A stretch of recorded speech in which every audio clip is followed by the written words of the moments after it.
Welcome aboard! We will be your guides during this magical journey into the movies. It's the perfect job for us because we love the movies. It's showtime! Ready when you are, CB! Action! Welcome to Monoreel Radio, episode number 288. I'm Sean. And you had me at nipples. What? Where did that come from? Are you kidding me? Is that not the most memorable, awful line of this movie? There is so much awful happening in this movie that, as crazy as it may seem, No. that line was lost on me. No way. Well, if you haven't figured it out yet, we are here to celebrate, I guess is the word to use, the 20th anniversary of Around the World in 80 Days. One of the most timeless stories of all time. Jules Verne, it's revered, Disney got their hands on it, and I remember when I heard that this movie was going to come out many, many years ago, I got very excited, thinking we're going to get like a Pirates of the Caribbean, but we're maybe a National Treasure sort of deal, but it's going to be very much rooted in its source material. No, that is not at all what happened. You just hit the nail exactly on the head. We are talking about 1 year following Pirates, and same thing. I thought this is going to be like steampunk Pirates. I thought it was going to be awesome. And then, you know, the trailers were released and you saw all the cameos, and I thought it was going to be exactly as you said, like a fun romp, but something similar to National Treasure where it's very much rooted in history. No. No. We are instead going to talk about what we got. And we do have somebody to blame for this other than who I believe is Michael Eisner. Our dear friend Pat. You all know Pat. You know him as our great movie ride show intro. He's been on the show multiple times.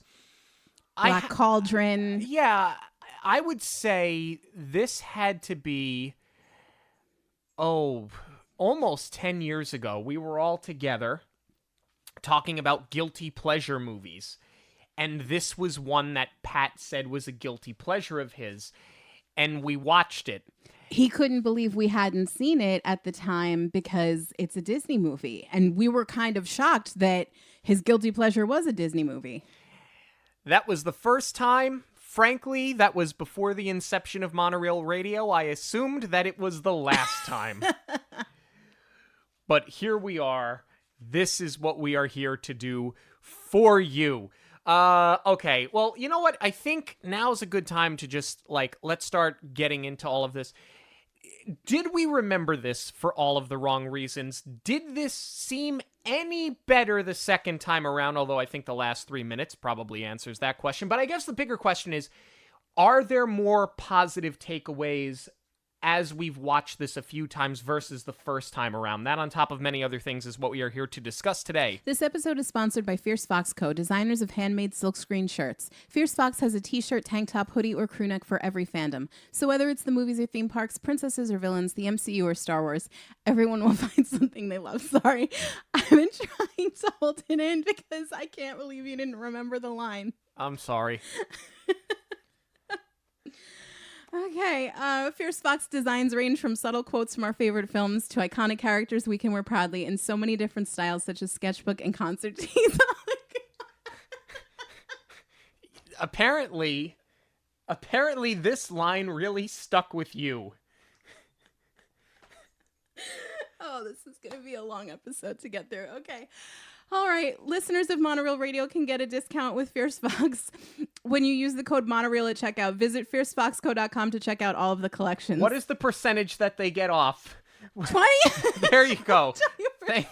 Thank you very much. Okay.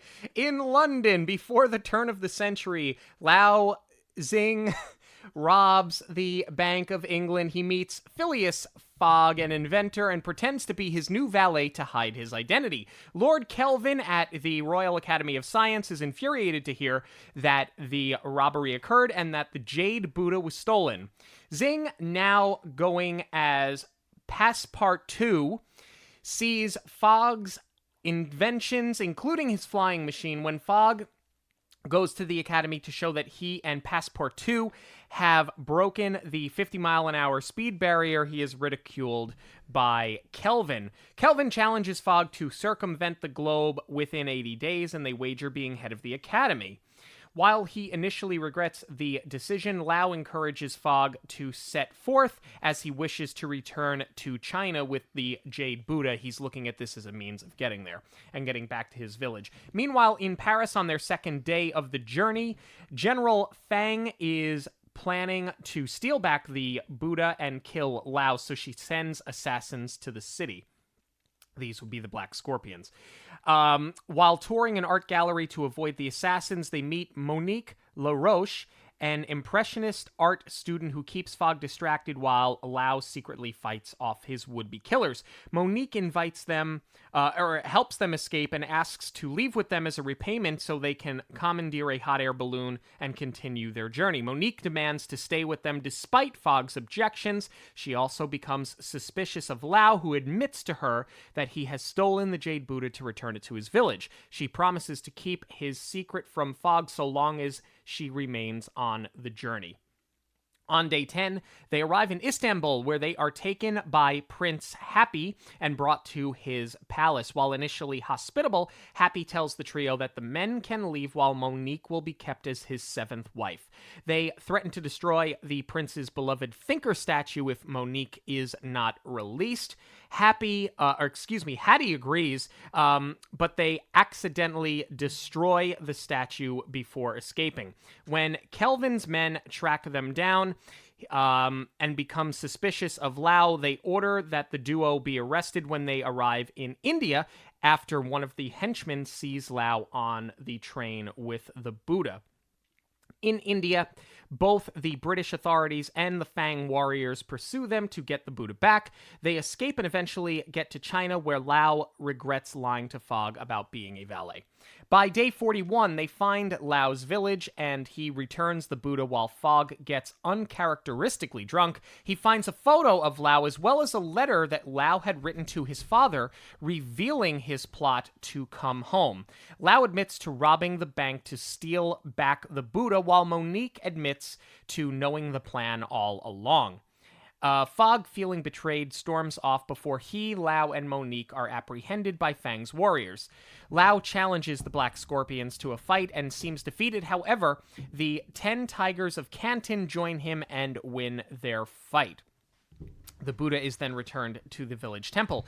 A frustrated Fogg leaves Lau and Monique behind to continue his journey, and by day 61 lands in San Francisco, where a trickster steals all of his money.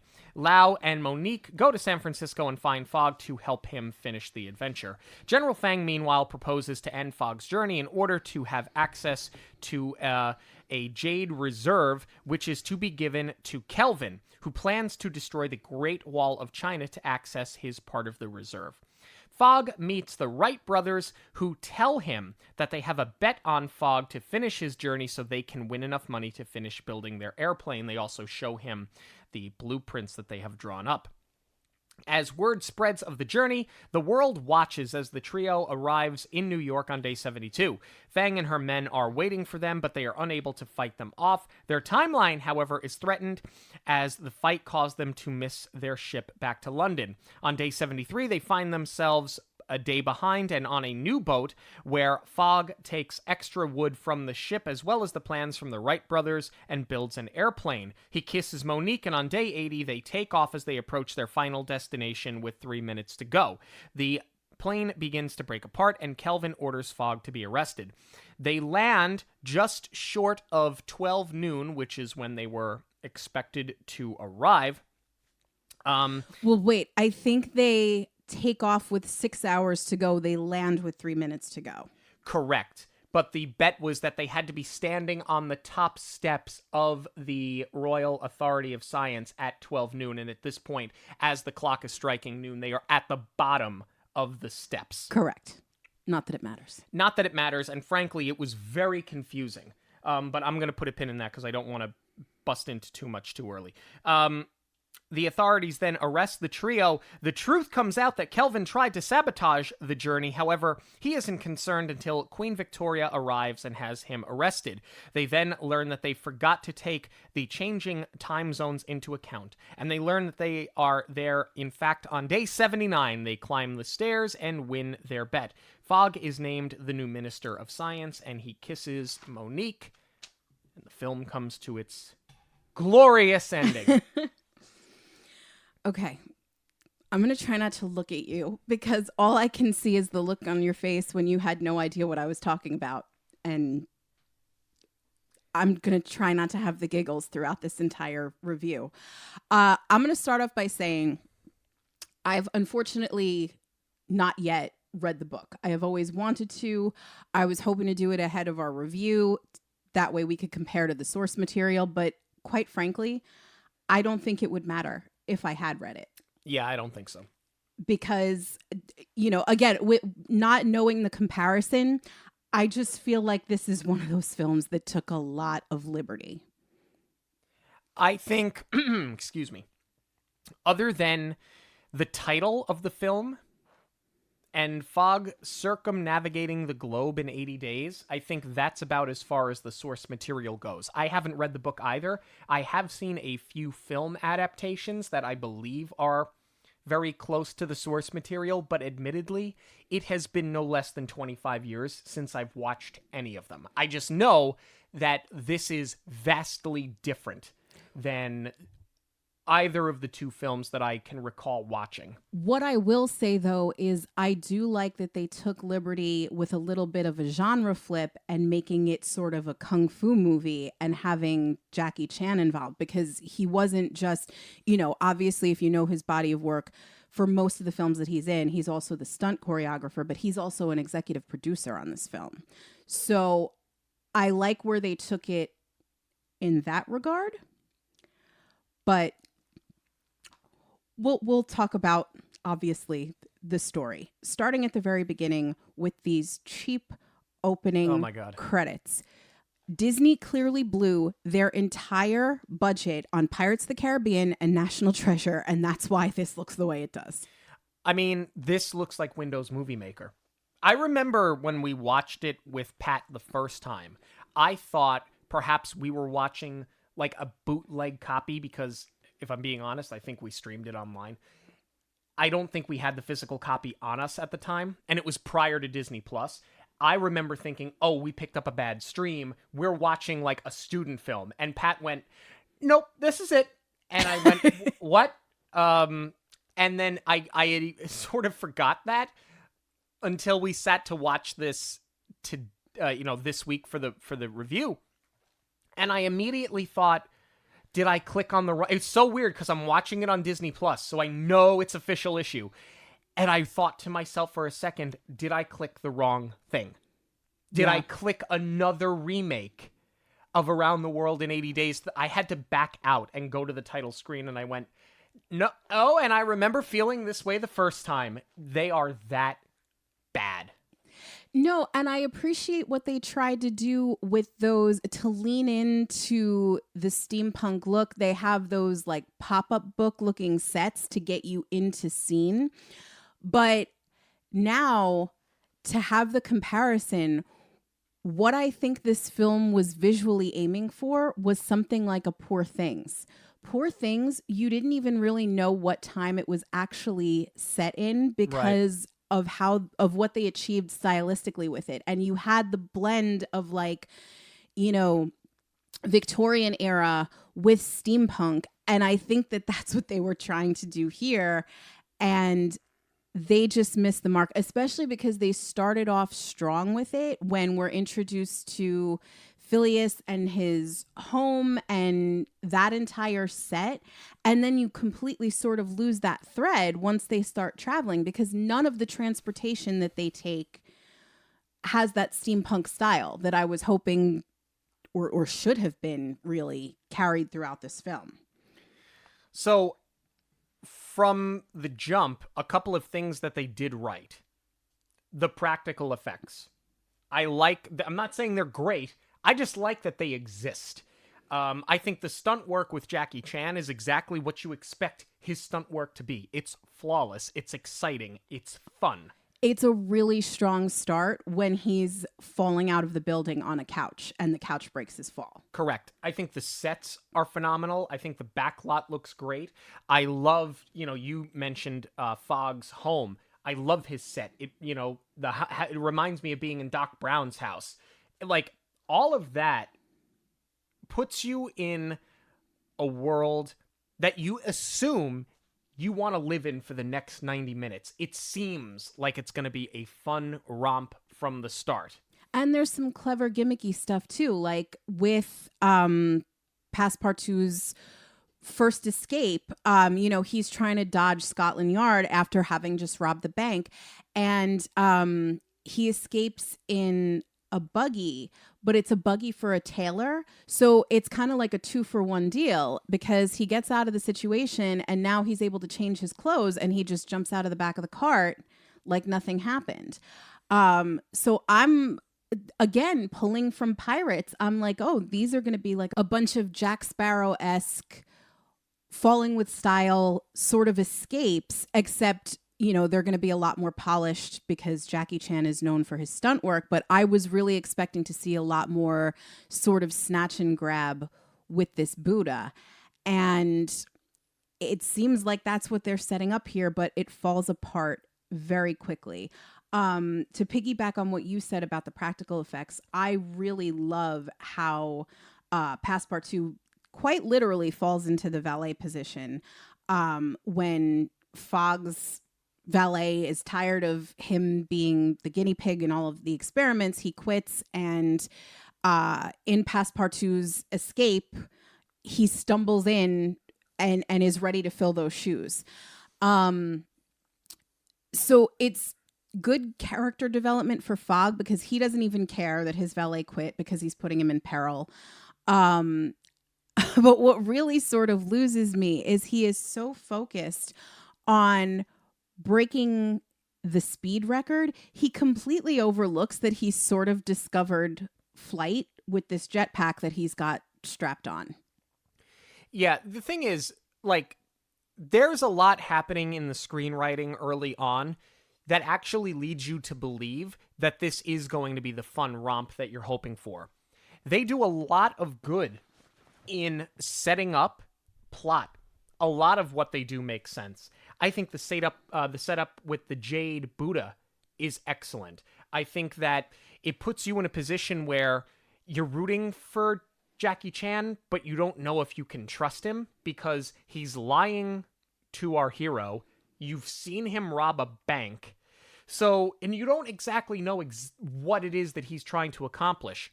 I think that setup makes sense. I think the way that they set up the Royal Academy of Britain to be sort of like Mad World or Rat Race. Yeah. You know what I'm saying? Yeah. Which was the remake of Mad World.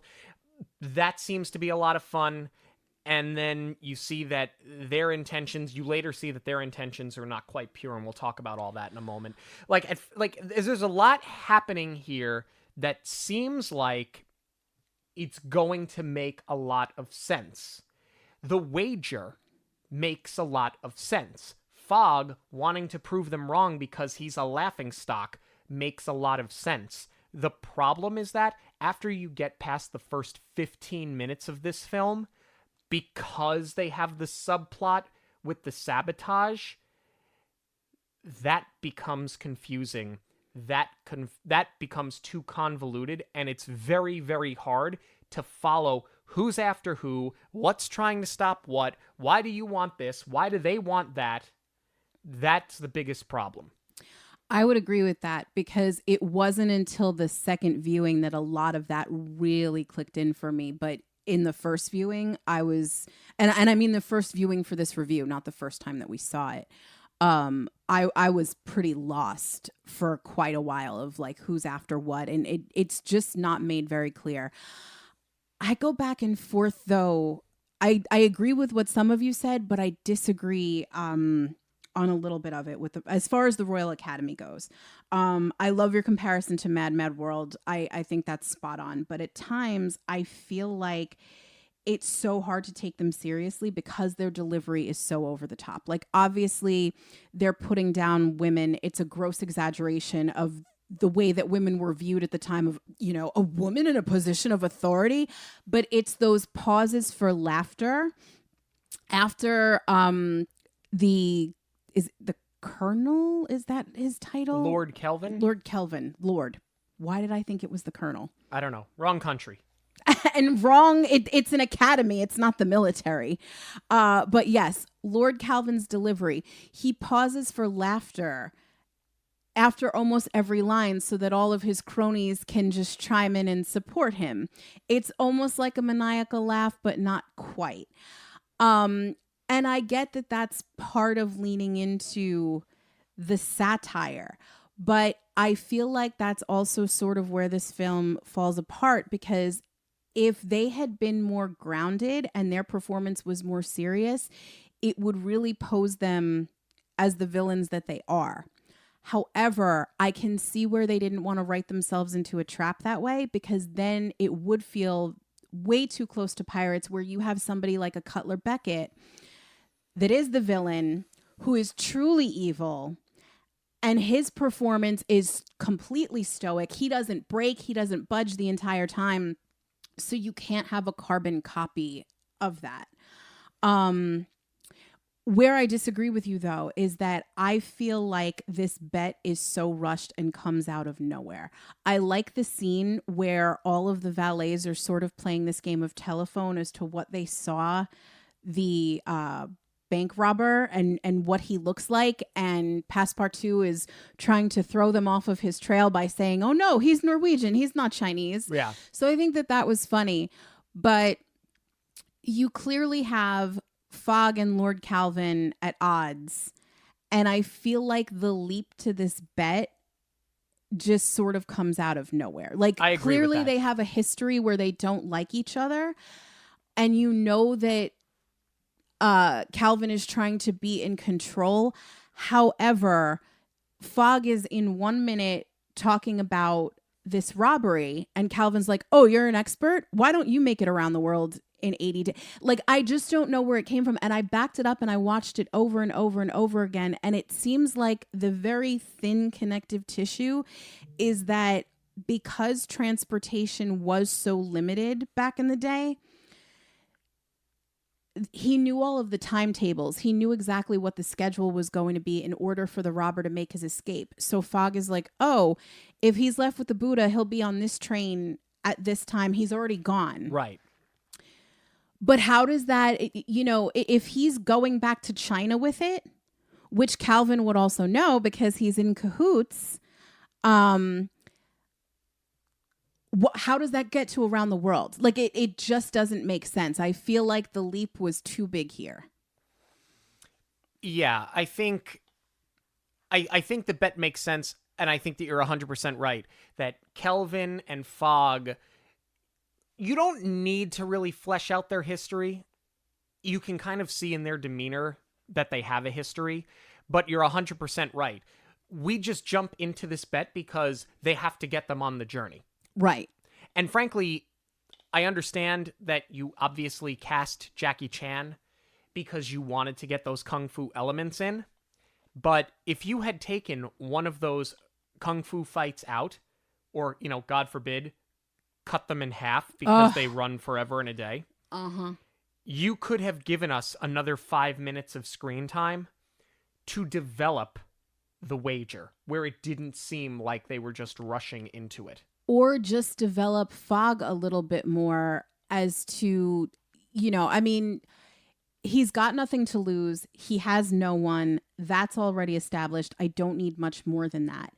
But as far as wanting to take on this endeavor, I mean, they set the stakes pretty high of Fogg is going to take Calvin's position at the Royal Academy. That all makes sense. The motive is totally clear. It's just the reasoning why of somebody who has every moment of their day scheduled out, because he tells Passepartout as much. He's like, I need to be at maximum efficiency. You need to have everything done for me. I can't take the time to do anything but think about my inventions. That's all we've gotten so far. So what I need is the piece of why he's brave enough to take this on, other than he's got nothing to lose. Yeah. I mean, like, yes, it's a point of pride, obviously. Yes, if he wins big, he gets the position that he wants and all of the funds necessary to carry out his inventions. Okay, fine. But I just don't believe this sort of meek character would want to take this on. I think he wants his credibility. I think he knows that he's brilliant. Everybody else is just writing him off as crazy because everybody has been told by Kelvin he's crazy. Oh no, that I get. Motivation is entirely clear. It's just, what is that final push to make him take on something so grand? To leave the comfort of his, that's it. The comfort of his lifestyle is not going to be there, because if he doesn't do this, Kelvin's just going to take it from him. Right. That's all fine. It's just that I don't know enough about you yet to see where you're going to dig deep to actually make this happen. Let's start the journey, though. Day 2, we're in Paris, France. And we end up there, and Fang has sent the Black Scorpions to Paris to kill Lao, to get back the Buddha. By the way, in the twice I watched the movie this week, I understand why Lao wants to bring the Buddha back to the temple. That's his village's Buddha in his village's temple. Do they ever tell us why Fang wants that Buddha? I don't think they ever explain why they had to steal that Buddha. I think she's just a hired gun. But nobody explains why they had to steal it. It doesn't have any spiritual power. To our knowledge, it's not worth any bit of money that they're going to sell it on the black market. It doesn't have anything to do with the Jade Reserve, other than that's where they got the jade to make it. It has nothing to do with them trying to acquire more land. Right, because she's already got the Jade Reserve. So why the Buddha? You never find out what the whole, this trinket that we're chasing half the movie existed for no purpose that I can recall. I mean, the purpose is clear as to why Passepartout wants to get it back to his father, back to the village. That all makes sense. But yeah, no, I don't think that was ever, at least not that I recall. I don't think that they covered it. And if it was covered, it wasn't done very clearly. Well, I was going to say, if it was covered, it was buried. Yeah, like a lot of other things, because I think we rush through, and this is the first example of it. You're rushing through, at times, very funny dialogue. I think Fogg is hysterical. I think Fogg and Passepartout, Lao, whatever you want to call them, the two of them together are fantastic. And then you get introduced to Monique LaRoche. This is such a great meet cute. It's awesome. But all of this tends to get buried because you rush through scenes like that so that you can get these long, drawn-out, choreographed fight scenes. I think the paint gag works.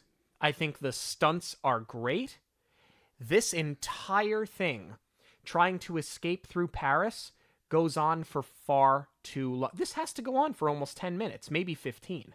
I would say closer to 15. This is a lot of screen time. And I get it's your first location. But being that we are going to get to several more countries, I figured we were going to maybe spend like 5 to 10 minutes a pop, give or take. And maybe that they were even going to pack in more locations, but you don't because of these long battles. What I do like, though, I like it, but at the same time, I don't buy it. Part of the reason that Lao gets the job, or he is Passepartout, is because he claims to be French on his mother's side. Very, very French. Which is actually a very funny line, too. Yes. And he was like, my dad was Chinese and he didn't speak, but my mom was French and she never shut up.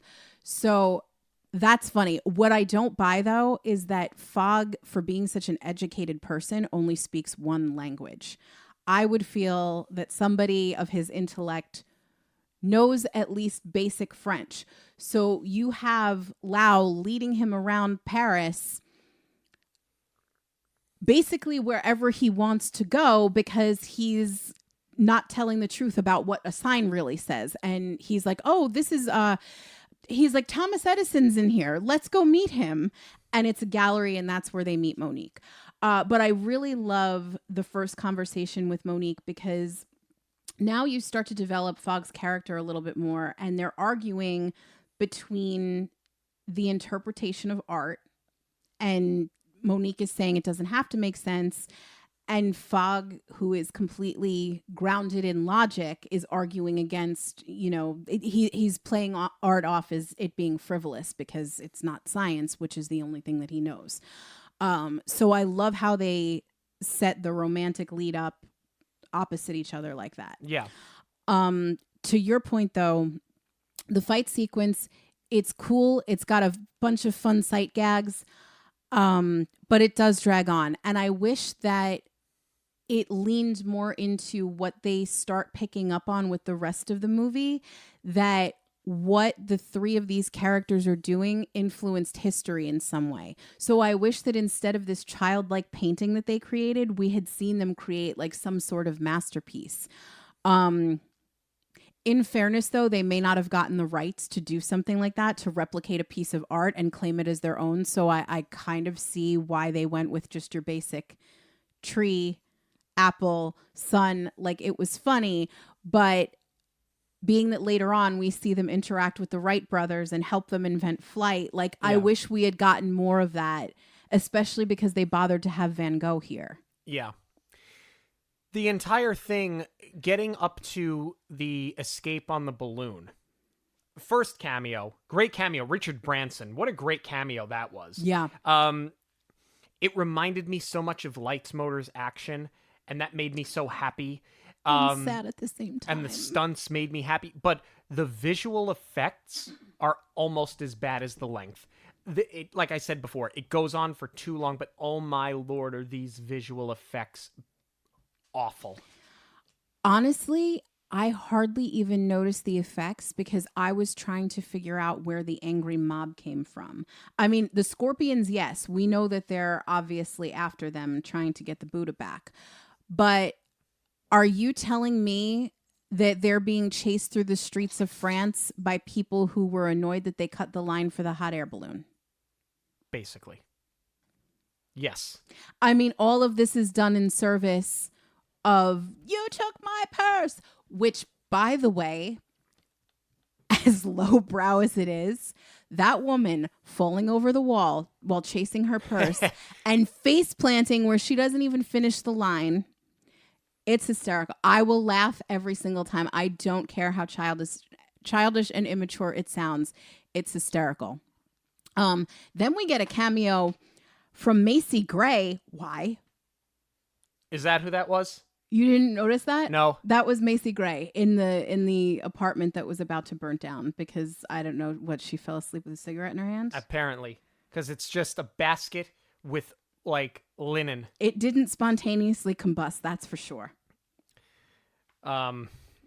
Yeah, it was lame.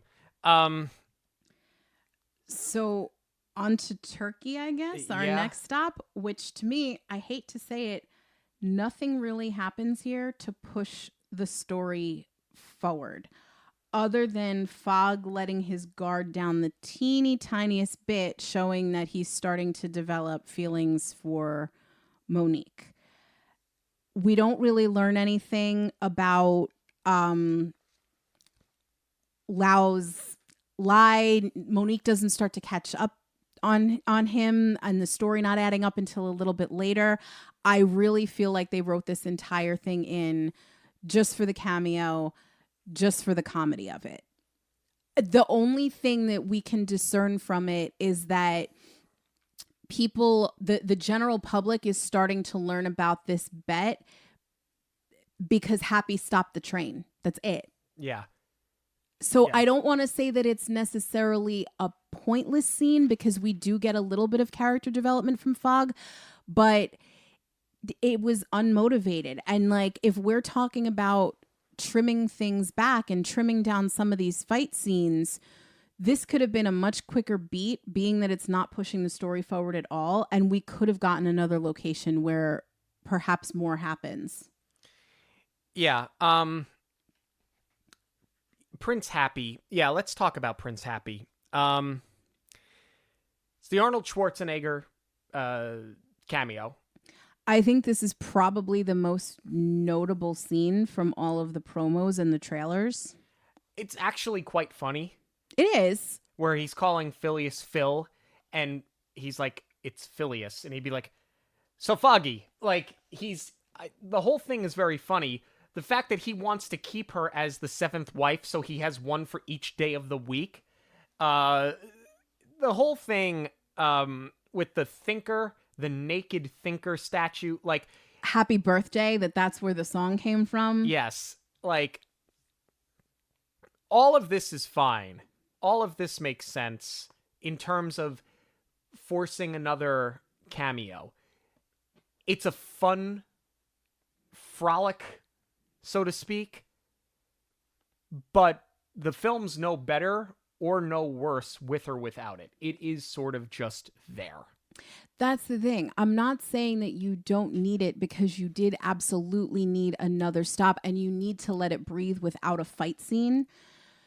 So logistically, it all makes sense. Story-wise, you just needed to give us something. My biggest problem coming out of this is everybody already knows that the Bank of England has been robbed. You have the dim-wit cop from the very beginning of the movie ends up on the same train as the trio.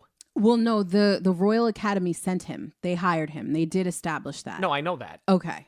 But he's there. He sees the Buddha and goes, "You're the one who robbed the..." And so then there's a scuffle and he falls from the train. Now he just starts to become a gag later on. And it's how many times can he get hit or trip and fall? It's like in Splash with Eugene Levy. That's what this becomes, but less funny. And they keep flashing back to the Academy where they're like, "Oh, my bank got robbed." It's like, you know the bank got robbed. This is the same reaction you had a half an hour ago. We know the bank got robbed. Like, every time they talk about it, they act as if it's the first time that they heard that it happened. Yeah, and then they don't get annoyed with the crooked cop for letting the group slip through his fingers until the very end. There should have been, if you're bothering to cut back to them, it should be they're getting telegrams saying, "I just missed them in Istanbul. I caught up with them." What I do like, though, is that once we get to India, the plot and subplot converge and everybody's there at once. Yes. That I actually thought was very well done. Very well done. And this was kind of the moment that you've been waiting for. And this is the moment that you kind of hoped you would have been seeing earlier on. And this is where they figured out how to balance the plot with the comedy and the fighting, because they're dressed as women, which, all right, is that hilarious? No, but like to kids, it's going to be funny seeing them in veils and lipstick. They took it one step further by putting them in makeup, whatever. But as far as striking that balance, it took them until about halfway through the movie to get all three elements working together. And it's funny because my exact note that I wrote down is, at this point, I don't mind the zaniness. In fact, I look forward to the next scheme. Because you're right. This is what you wanted the entire movie to be. Especially because now Lau gets himself handcuffed to the cop. And this is where, too, like, on the technical end, they brought it in perfectly with the fighting elements, because the cop is going to make his arrest, or so he thinks, and bring the robber back to England. They get handcuffed.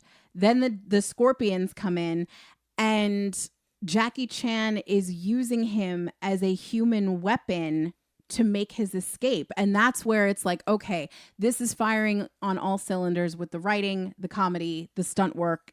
It just all blends harmoniously. And I'll be honest with you, from here to the end of the movie, that stays fairly consistent. It feels like a different movie now, right? Yes. And so the other thing that stood out to me, specifically in this scene, the second time around watching the film this week, the score for this movie is really good. Yeah. This is a really underrated and underappreciated score. Every scene works flawlessly. I really, really enjoyed it an awful lot. So now we get to China. And what I really like is Monique's character development now, because they're not just using her as a plot device for Fogg. They take her one step beyond being the romantic lead, because she fully knows Passepartout's secret now. She knows that he is leading them to his village in China. And she is a real one, because she not only keeps the secret, but she goes along with it. Once they enter the village, everyone is bowing to him and welcoming him back. And she plays it off as, oh, this is just customs. This is what normally happens here, so that Fogg doesn't catch on to what's actually happening. And then you get another great beat of comedy where Lau is telling his family that Fogg is his valet now. Yeah, really, really good. Fogg getting drunk and them forcing him to do it. Kanpai! Very, very funny. But I feel like the reveal of the lie is almost too convenient. He's drunk. He goes to excuse himself.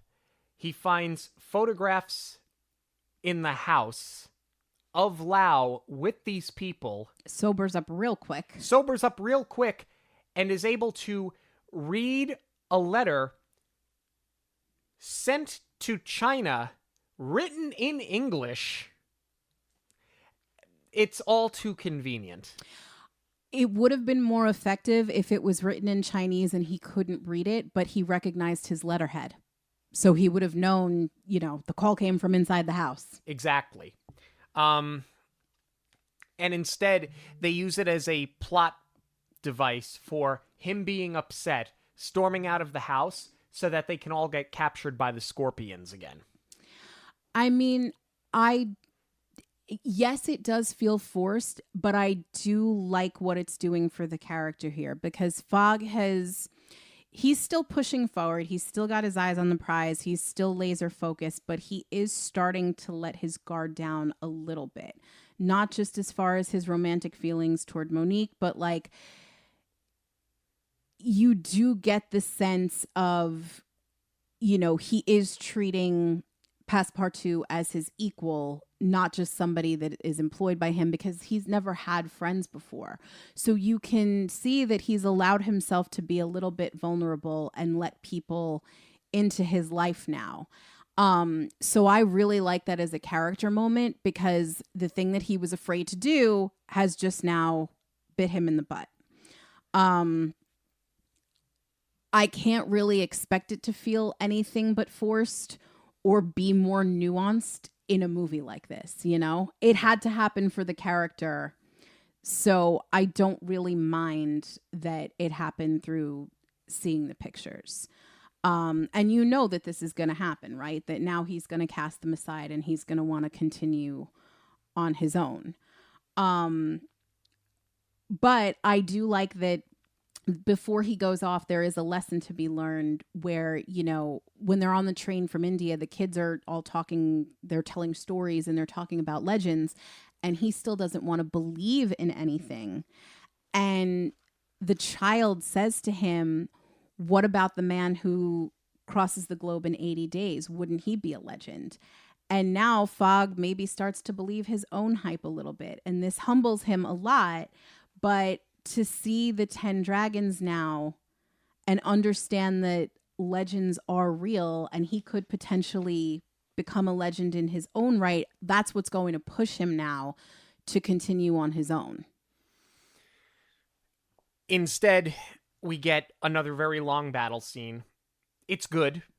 This is where it feels, other than the setting, this is where it feels most like a kung fu movie, because it's not just Jackie Chan doing all of the heavy lifting. Yeah. And again, I understand this is why you hire Jackie Chan. That's why you get a contract with him.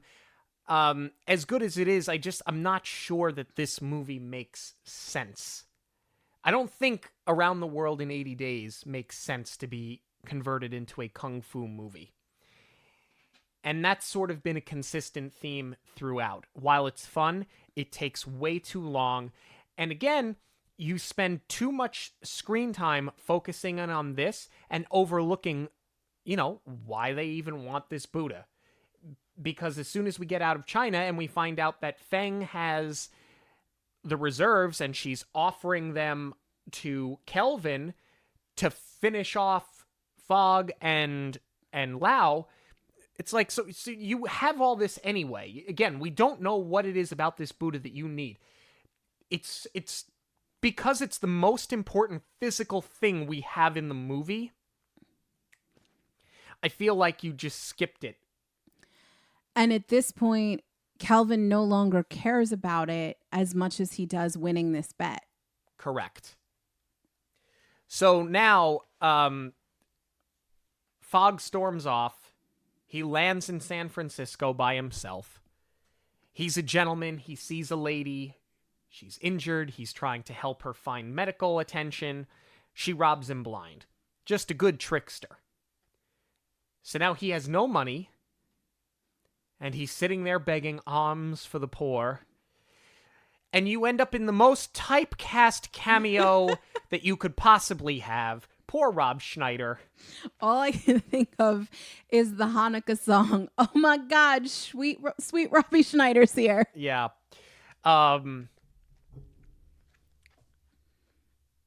It's there for laughs. I get it. And then Lau and Monique show up and encourage him to finish, and we're going to do it together. And yes. And then off they go again. I mean, I do like all of the Americana that we get here, although I wish that instead of meeting the Wright brothers in the middle of the desert, we had gotten maybe like a Gold Rush sort of a beat. Like that could have been a fun place for a cameo too. And you actually got them to Kitty Hawk, because meeting them in the middle of the road like this, it just doesn't make any sense. I mean, were they originally from California? I don't know. But to me, Kitty Hawk is, where they built the plane. So like, why not put it there? You still have to get them to the East Coast anyway. I think that there are things that happen in this movie just because they needed to happen. What I do really like though is the cameo of the Wright brothers. I mean, it is so rare. Have Owen and Luke actually been in a movie together? I can't recall one. Besides this? I can't recall one off the top of my head. This might be like a one and done for them, but this was like perfect casting. And the funny thing is what I remember, you were talking about like what we remembered initially. The whole time before we sat down to watch this, I thought Owen Wilson was the lead in this opposite Jackie Chan. Because he was in Shanghai Nights with Jackie Chan. That's what I'm totally conflating it. That's what you're right. Okay, so that wasn't that far of a leap. Because I remembered the poster, but that's exactly what I'm thinking of is Shanghai Nights, not this. But anyway, we get to New York, where now General Feng, now she's in New York waiting for them. By the way, one of the best lines in the movie. Arguably. The cop finds them. Now, I don't know if this was a crooked cop or not. Oh, he was. No, because I was just about to say, go figure, the crooked cop in New York actually works. England can't get it done, but New York can. When he finds out, because now they are the thing of legend and people are rooting for them, when they find out that they robbed the Bank of England, he won't arrest them because he goes, I'm from Ireland. Good job. And it's very, very funny. And then you think he's leading them into safety, but instead leads them into a trap where General Feng is there to finish off the job. And of course, they're fighting inside the Statue of Liberty before it makes its appearance to the general public. simply so that you can have legs dangling out of the Statue of Liberty's nose. And eye socket. Honestly, I don't care though. I love this set. The set's great.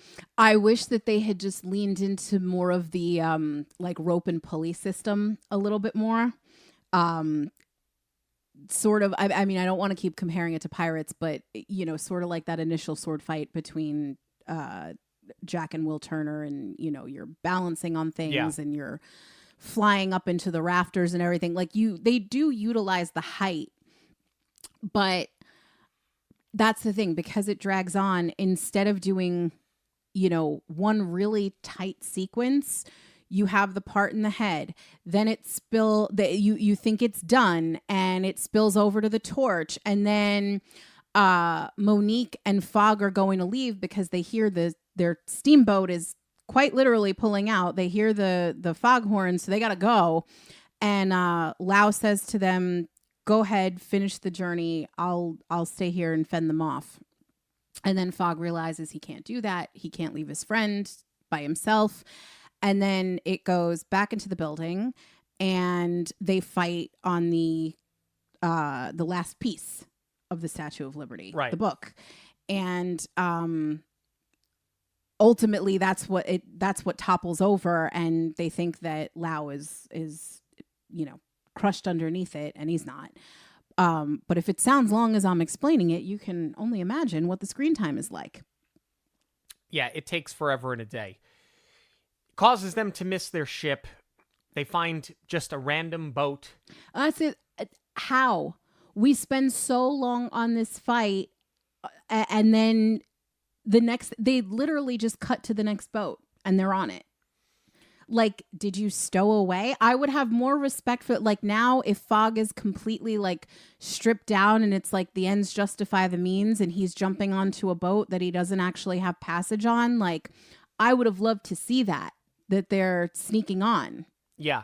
One of the few things that they did really well in Bullwhip Griffin, right? How he accidentally ends up on there and talks his way into staying on the ship and kind of being an employee on the ship to pay for what would have been their fare, right? Or even just using his notoriety, because once they're discovered by the captain, he's like, "Phileas Fogg on my ship? All right, full steam ahead. I'm going to get you there." He could have used that as a bargaining chip to get on any boat. But instead, he happens to just be lucky enough to land on the boat that has just enough extra wood to build an airplane. That's your biggest problem with this scene? Not the backstory that we get with the nipples? No. Or lack thereof? No. It's that they just conveniently have enough wood to build an airplane. But I'll go ahead. I'll let you have your thing. No, that's to me, that is the most memorable part of this, not of the movie, but my big takeaway from the scene is, like, we actually did sort of course correct this film to have a bit more of a serious tone. And then some writer went, oh no, we have to get really silly again. How can we do that? How do we get the kids back on board at this point? Oh, I know, a nipple joke. What if a shark ate the captain's nipples in one fell swoop? And what if we can have a doctor reattach them, and that's how Phileas gets his way? Are you kidding? Well, that's worse. You know, you're talking about how he discovers Lau is, you know, who he really is. That, in comparison, doesn't feel forced at all. Fair enough. Instead, we land in England on what is supposedly day 80. I mean, I will say this, though. For as contrived as it is for them to build this plane with the extra wood, I do like how that one last mode of transportation brings it full circle. Now they've literally done planes, trains, automobiles, horse and buggy, you name it, we've seen it. And it totally makes sense and justifies having the Wright brothers there, because they needed that meeting of the minds to make the invention work. Obviously, planes were not invented yet, so how else could you pull this off. I don't mind that they got one more in there. So here we are standing at the foot of the academy as the clock is striking 12. The clock is literally striking 12 to the point where you could run up the stairs and make it in enough time to win your bet. Because the mob isn't stopping them. No, they just... It's just the academy that's going to try and stop them from walking up those stairs. In front of the whole crowd. So technically speaking, the whole crowd has watched you impede on them finishing their journey and completing their quest and winning the bet. And instead, through everything that they just went through, they're not even fighting or advocating for themselves. They're just willing to stand there and lose. Well, you could make the argument, and Fogg actually does, that he'd hardly call this losing when he gained so much more. He gained a friend. He gained, a romantic partner. What he doesn't say, and I wish that they would have gone there, is the confidence in himself that he gained, which really he gains when they build that plane, because until he sees the 10 dragons, he doesn't really believe in anything that's not tangible. And being that flight is technically not invented yet, at least not in the form of an airplane, he had to believe in something that wasn't tangible and believe in his own invention just to get back down to England. So, I mean, yes, is it on the nose the way that he says, I didn't, I gained so much more, this is not really a loss, et cetera, et cetera. But the fact that, for everything that they went through, all they have to do is take a few more steps, and you have witnesses that will clearly vouch for you that you've done it. But instead, we sacrifice all of that so we can get the line from Calvin, this is the Royal Academy of Science, we don't need proof. It's screenwriting like that falls so flat. And then the way that they unravel the academy and expose everything that he's done, where all of his cronies who, would laugh with him at everyone else are now pointing out how they've been abused by him. It's a caricature of this character, the things that they're saying about him. Right, and it's why, because Queen Victoria is there and listening to him openly insult her. And all of a sudden they're going to start to cover themselves and put it all on him. I mean, Kathy Bates, great cameo. She's awesome. This whole thing it's supposed to be funny, but it's so not funny. Honestly, it feels like, and I have to look at the writing credits, it feels like one person wrote London and Paris and this finale in London, and someone else wrote Turkey, India, and China.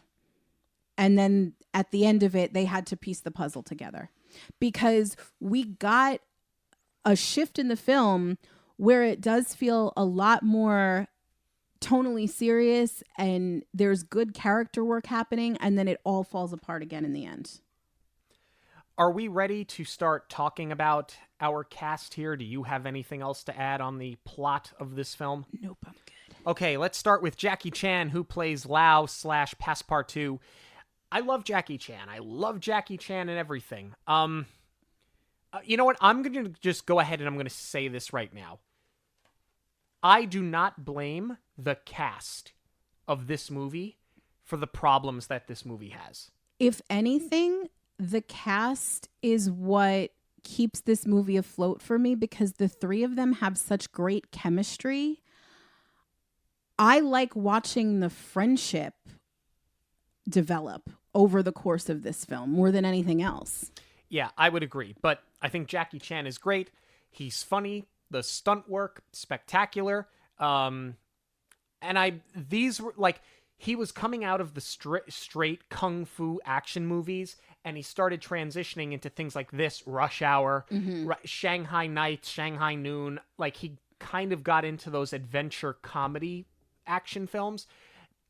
And that's where I thought he was at his best. Not that his kung fu movies aren't great, but that to me is the Jackie Chan. Those are the movies that I love the most. No, and to me, this is where it's worth doing an adaptation, because you are going to roll the dice and flip the genre, but like, who better to do it than Jackie Chan if you're going to take it this route?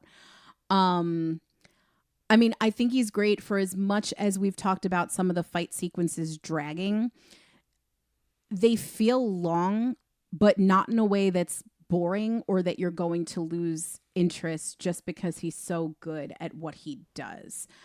And stunt work aside, I think that he actually created a really compelling character here because, you know, we meet him and he's doing something terrible, but he's so endearing. You can't help but trust him from the jump, even though, you know, you really shouldn't. But I think that's a credit to his acting skills. Same can be said about Steve Coogan. Steve Coogan is excellent. I like him in everything that I see him in. I think not only did he do the best that he could with this, but I actually think he kind of developed a really good character here. I would agree with that. And maybe that's not fair of me to say because, you know, not but 20 minutes ago, I said that I thought Owen Wilson was the lead in this. So, I mean, based off of that, you could make the argument that it's a forgettable performance. And I feel bad because he is good in this. I think the character is very late to develop. This is Fogg we're talking about, by the way, if you haven't figured that out already. Yes, but once they do develop him and once he starts letting his guard down, again, this is another really endearing character. And I do love Steve Coogan. That's the thing. Like, I can't believe I forgot that he was in, or maybe like I remembered he was in this, but just didn't equate him with being the lead. To me, if you want a good Steve Coogan movie, Hamlet 2 is probably my favorite. That's like a great underrated comedy. Cecil DeFrance plays Monique LaRoche. I like her. I like this character. I like the actress. I thought that she, when it came to developing a relationship with Lau, I thought that they were great together. I thought that they had a wonderful agreement. Hey, I'll keep your secret if you keep me on this voyage. Stab me in the back and I'll stab you in the back. And then it developed into an actual friendship. So I like how they had their thing going on. And I buy Monique and Fogg. I buy their opposites attract relationship. Agreed. But more so than the opposites attract relationship, I love her friendship with Lau because it's not just about keeping his secret. You know, her motivation, and we didn't really talk a lot about this, is that she's like, I'm nothing more than a coat check girl, but she wants to be a painter. And that's why she latched onto them. You know, she says that she wants to go on this journey for inspiration for her paintings, but really it's because she wanted more for herself. And Lau is probably the first person who doesn't write her off as, you know, trying to put her in her place and,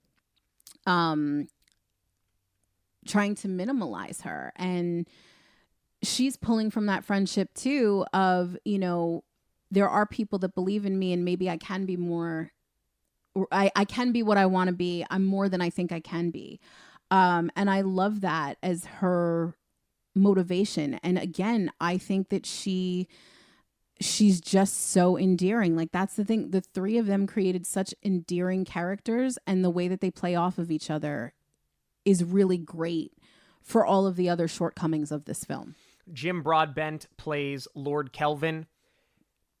He's a great caricature of what this character is supposed to be. That's about it. That's exactly it. If you're making Mad Mad World, if you're making Rat Race, it totally works. But for this, I mean, I do really see where they tried to give it that Mad World quality because you are racing around. I think the silliness works. It really, more than anything else, if he just would have stopped with the pause for laughter, I feel like that would have been a game changer. Karen Mok plays General Fang. I mean, She's fine. I like her final scene in New York, but otherwise she's sort of just menacing leader 101. I mean, I do like the character though. Like, she was what she needed to be. She didn't need to be anything more, anything less. She didn't need more screen time. But when she was there, I loved the costume.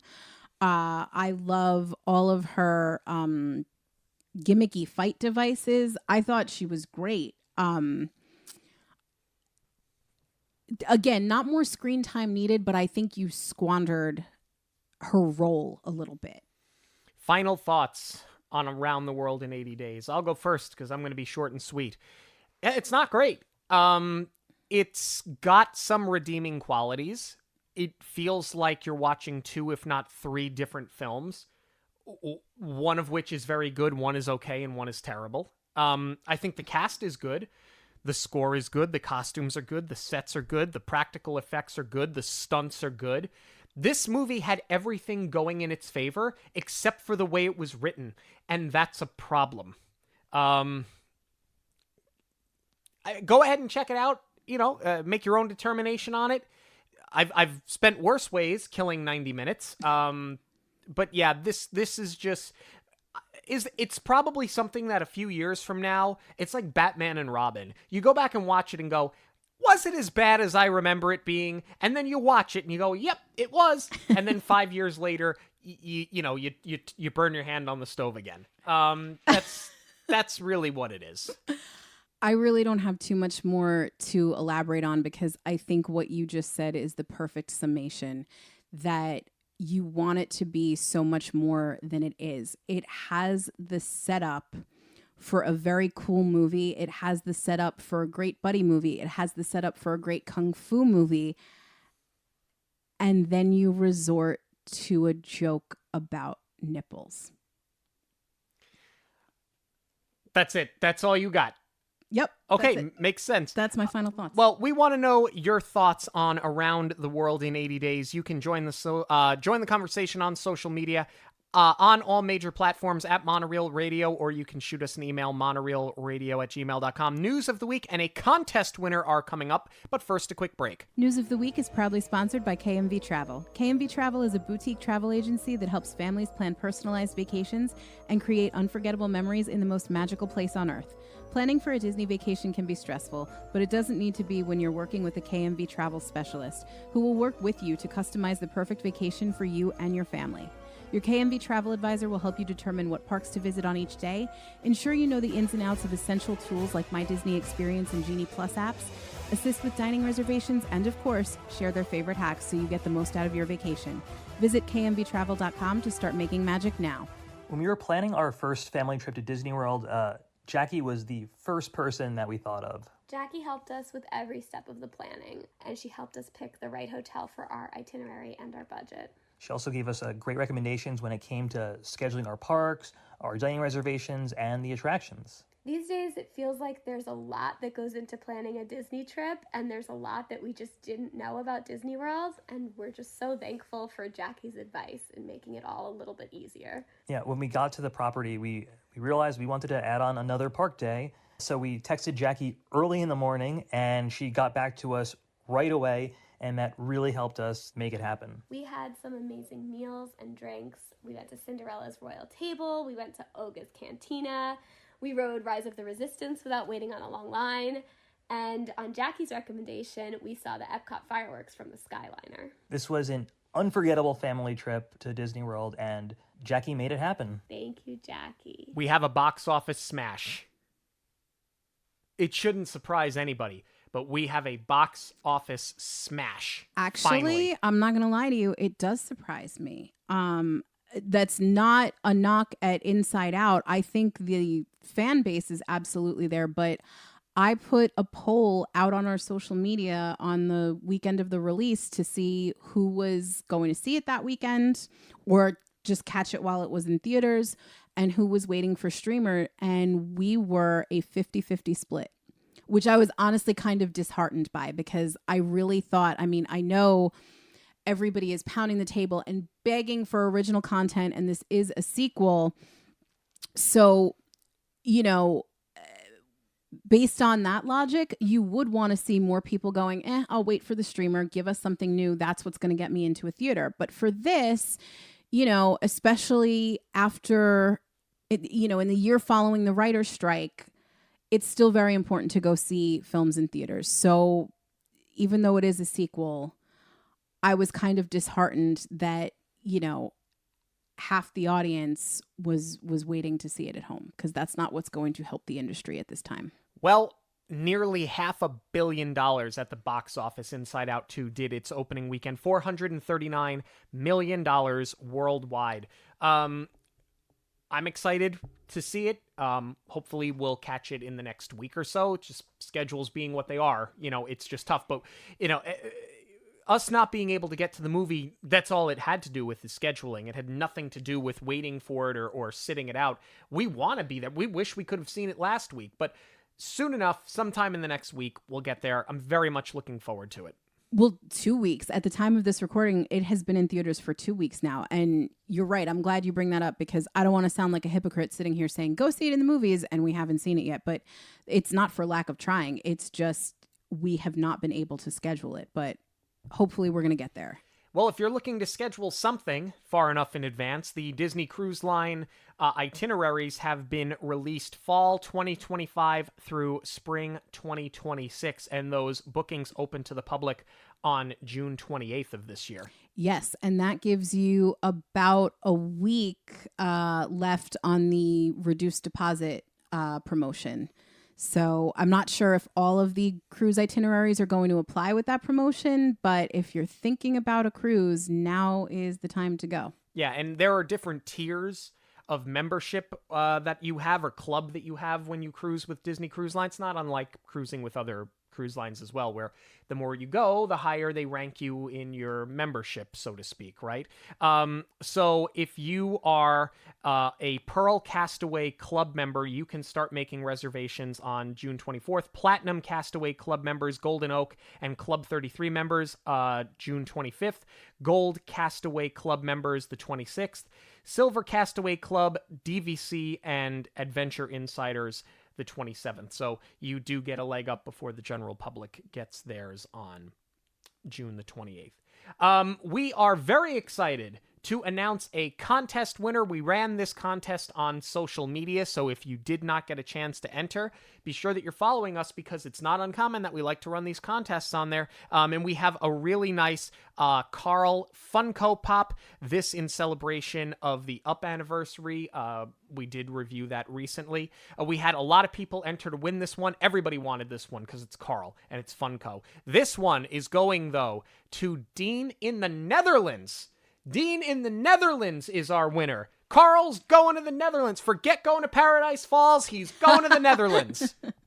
So, Dean, we will be in contact with you to get your shipping information, and we will get this sent out to you shortly. Thank you all so much for joining us this and every week on Monoreel Radio. Monoreel Radio will always be free, but there are many ways that you can help support the show. Please give us a rating wherever you listen to podcasts. Join the conversation on social media at Monoreel Radio on all major platforms. Share your favorite episodes with family and friends who may enjoy them. And of course, book your next trip with Jackie. Links to everything can be found at monoreelradio.com. We all get one story. Make yours a magical one. On behalf of Monoreel Radio, we'd like to thank you for joining us. We'll see you at the movies, the stuff dreams are made of.